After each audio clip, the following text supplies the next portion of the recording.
La République démocratique du Congo, notre pays, n'a pas échappé à la propagation de la pandémie de coronavirus. Nous déplorons le premier cas de décès. L'épidémie est là, la situation est critique. D'ici le pic de l'épidémie, la vie de nos concitoyens, nos vies sont menacées. Il faut donc prendre la mesure de la situation. Jamais depuis l'indépendance, nous n'aurons été confrontés à une épreuve aussi insidieuse qu'effroyable. L'accélération de la situation m'a surpris pendant mon séjour dans le cadre de mes vacances parlementaires au Kasaï. Informé néanmoins de la situation, je n'ai eu de cesse, dans la ville de Kananga, à Demba, à Kazumba ou à Luiza où je vous parle, d'informer la population de l'existence de la maladie et des dangers qu'elle représente, mais aussi, surtout, de la nécessité d'adopter d'ores et déjà des mesures préventives pour endiguer une propagation éventuelle, une contagion qui menacerait nos régions.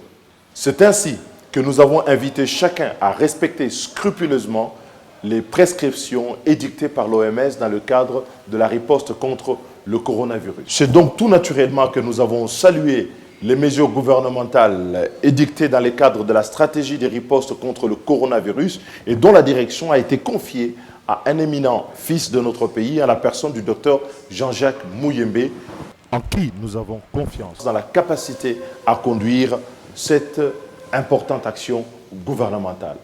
Le gouvernement de la République, à la suite du Sénat et de l'Assemblée nationale, vient de décréter la suspension des activités du Conseil de ministres.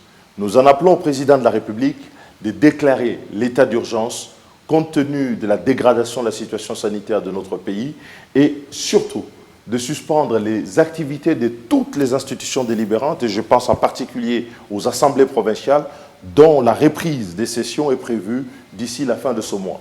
Par ailleurs, les mesures restrictives de la liberté d'aller venir, de mouvement de la population et des rassemblements, ainsi que les mesures de confinement éventuels, doivent être renforcées pour pouvoir s'adapter aux conditions de promiscuité particulièrement préoccupantes en milieu urbain, ainsi que l'excessive précarité des conditions d'hygiène dans le milieu rural, afin que les mesures qui sont prises puissent donner leur pleine efficacité.